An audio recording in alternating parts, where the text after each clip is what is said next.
একটা ছোট্ট গ্রামে থাকতো করিম মিয়ার পরিবার। তারা এতটাই গরিব ছিল যে মাসে একবারও মাংস কেনার সামর্থ্য ছিল না।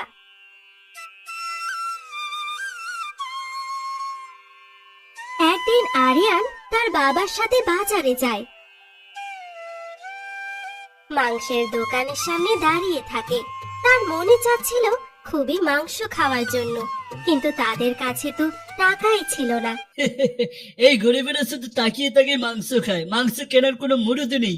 এই তোরা আমার দোকানের সামনে থেকে সরে যা দেখি, তাহলে হলে আমার কাস্টমারের মাংস কিনতে ঝামেলা হবে। চল বাবা, আমাদের এখানে দাঁড়ানোর কোনো দরকার নেই।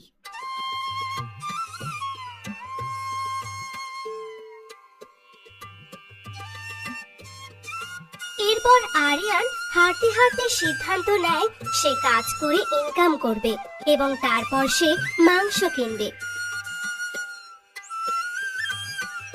আজ শুধু ডাল আর ভাত।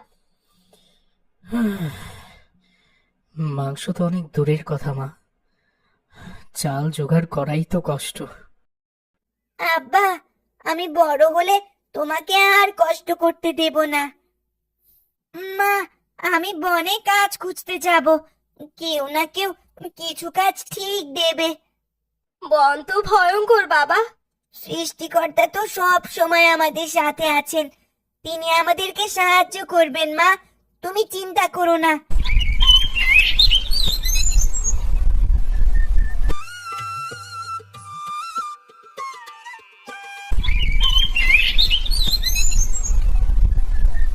সকালবেলায় আরিয়ান আস্তে আস্তে জঙ্গলের দিকে রওনা হয়। এরপর সে ঘন জঙ্গলে ঢুকে পড়ে। হঠাৎ সে পথ হারিয়ে ফেলে। তারপর শুধু অচেনা আওয়াজ। হে সৃষ্টিকর্তা, আমি কোথায় এলাম? আমি তো কোনো পথই খুঁজে পাচ্ছি না। আমি এখন কি সামনে যাব নাকি পেছনে যাব? আমি তো কিছুই বুঝতে পারছি না। এরপর সে সামনের দিকে হাঁটতে থাকে আর হঠাৎ করে তার সামনে একটি ডাইনি উপস্থিত হয়। ডাইনিকে দেখে আরিয়ান খুবই ভয় পেয়ে যায়। এই ঘন জঙ্গলে তুমি কিভাবে এলে বাছা? আর তোমার উদ্দেশ্য কি? ভয় পেও না বালক, আমি তোমার কোনো ক্ষতি করব না। আমাদের পারিবারিক অবস্থা খুবই খারাপ ডাইনি ঠাকুমা। আমাদের পরিবারের আর্থিক অবস্থা তেমন ভালো নয়, যে কারণে আমাকে কাজের উদ্দেশ্যে এই ঘন জঙ্গলে বের হতে হয়েছে। আমি পথ হারিয়ে তোমার সামনে এসে পড়েছি, কিন্তু আমি যেখান থেকে কিভাবে বের হব সেটাও আমি বুঝতে পারছি না। তারপর ডাইনি তার মনে মনে ভাবলো সেই বালকটির পরীক্ষা নেবে, সে সঠিক কথা বলছে কিনা। ও বাছা, এই স্বর্ণ মুদ্রাগুলো নাও, দেখো তো তুমি এই জঙ্গলে এরকম কোন স্বর্ণ মুদ্রা হারিয়ে ফেলেছো কিনা। না ডাইনি ঠাকুমা, আমি তো খুবই গরিব, আর আমাদের কাছে তো এরকম স্বর্ণ মুদ্রা পাওয়া খুবই দুর্লভ ব্যাপার। এটা আমার নয়, আর যে জিনিসটা আমার না সেটা যত বড়ই দামি হোক আর দুর্লভ জিনিস হোক না কেন, আমি সেটা নিতে পারবো না। তারপর ডাইনি মনে মনে ভাবলো সে তার দ্বিতীয় পরীক্ষাটাও নিয়ে নেবে।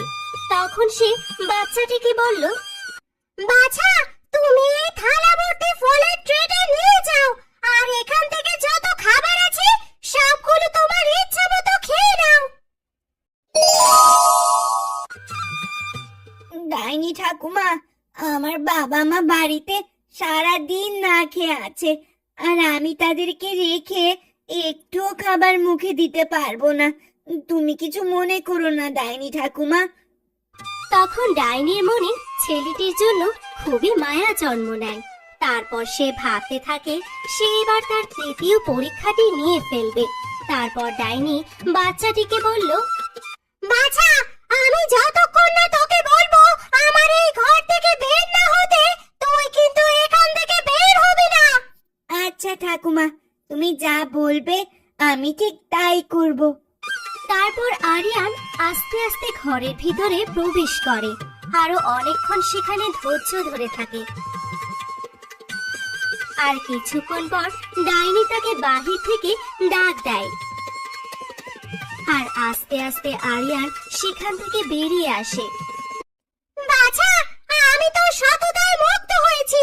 তুই অনেক ভালো একটা মানুষ, আর আমি সব সময় ভালো মানুষদেরকে সাহায্য করি। আমি তোকে এখন সাহায্য করব। তুই কিন্তু আমাকে না করতে পারবি না। তুই যদি আমাকে না করিস, আমি কিন্তু তাহলে অনেক কষ্ট পাবো। ডাইনির কথা শুনে আরিয়ান কিছুই বুঝতে পারে না, কারণ আরিয়ানের পারিবারিক আর্থিক অবস্থা ছিল খুবই করুণ। তারপর ডাইনি জাদু করে তার সামনে অনেক সোনা দানা মণিমুক্তা রেখে দেয়। এটা দেখে আরিয়ান খুবই অবাক হয়ে যায়।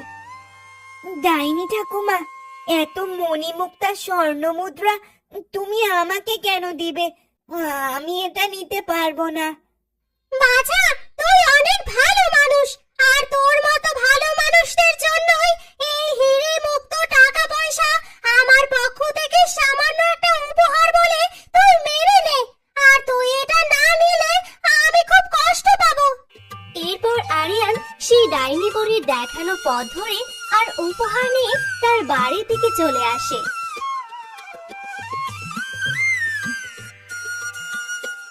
সে তারপর তার বাবা মাকে সবকিছু খুলে বলে, আর তখন তারা অনেক খুশি হয়ে যায়। এরপর তারা বাজার থেকে মাংস কিনে আনে, আর তারপর সেগুলো সবাই মিলে আনন্দ করে রান্না করে খেতে থাকে।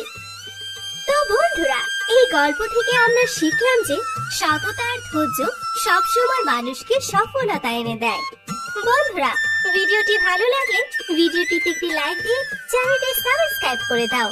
তোমাদের একটি লাইক আর সাবস্ক্রাইব আমাদের পরবর্তী ভিডিও বানাতে খুবই উৎসাহ দেয়।